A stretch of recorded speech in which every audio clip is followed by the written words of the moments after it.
नमस्कार स्वागत करुच्ची आज मुख्य गुरुत्वपूर्ण खबर को आपण मानकु एबे आमर हस्तगत होइतिबा खबर रही पाणीपाग संपर्कित वर्षा संपर्कित लघुचाप संपर्कित राज्यर केउ केउ स्थान को रही बंगोपसागर सृष्टि होइतिबा लघुचापर प्रभाव एवं लघुचाप प्रभाव रे केउ केउ स्थान को रही प्रबल रु अति प्रबल वर्षा जानिबा से संपर्क रे संपूर्ण विवरणी मु भिडियो प्रदान करी से आपण मैंने निश्चित भिडियो को प्रथम शेष पर्यंत देखिए जदि भिडियो भल लगे तो पाखे लाल बटन द्वारा निश्चित सब्सक्राइब करेंगे पाखे आसुवा बेल आइकन बजाइदेवे और ऊपर आसुवा ऑल नोटिफिकेशन क्लिक करने भूलें जहाँफल एभली भिडियो सर्वप्रथमे आपण मान निकट में पहुंच पार। तेज आसतु जाना आज पाणीपाग संपर्कित वर्षा संपर्कित विशेष गुरुत्वपूर्ण खबर को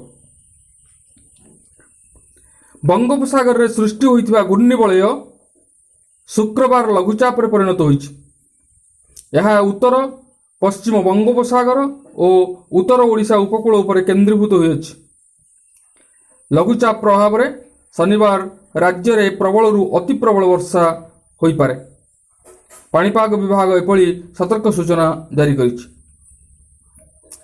उत्तर पश्चिम बंगोपसागर और संलग्न पश्चिम केन्द्रीय बंगोपसागर में सृष्टि होइतिबा घूर्णिबलय केन्द्रीभूत होई शुक्रवार सकाळ 8:30 लघुचाप परिणत होइछि। लघुचाप प्रभाव में शनिवार झारसुगुड़ा संबलपुर बरगड़ देवगढ़ अनुगुल ढेंकानाल यही सब जिला मानकरे प्रबल वर्षा हेबो। एही 7 जिल्ला रे मोट 70 रु 110 मिलीमीटर वर्षा होई पारे। केन्दुझर मयूरभंज सुंदरगढ़ रे प्रबल रु अति प्रबल वर्षार संभावना रही।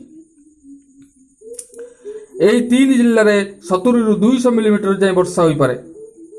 30 तारिख में सुंदरगढ़ झारसुगुड़ा देवगढ़ केन्दुझर रे भारी वर्षा हेबो बोली पाणीपाग विभाग आकलन करिछि।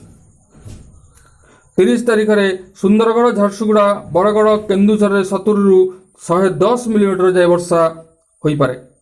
जुलाई 1 तारिख जाए राज्यर विस्तृत अंचल में वर्षा हेबो बोली पाणीपाग विभाग पूर्वानुमान करिछि।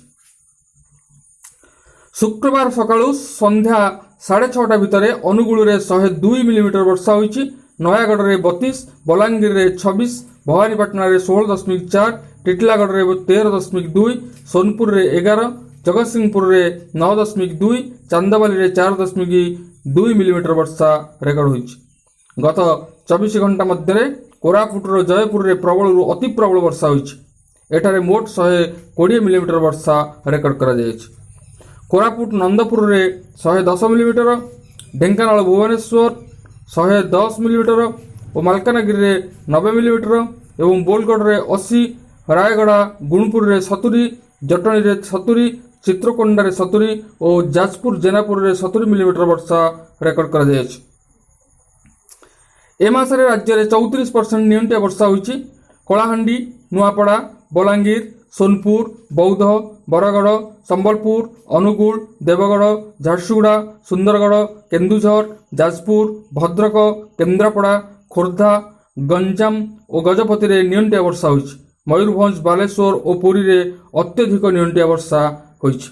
ये थिला पाणीपाग संपर्कित एक विशेष गुरुत्वपूर्ण सूचना। आज पुणी देखा आगामी भिडियो रे। रहुछि धन्यवाद नमस्कार।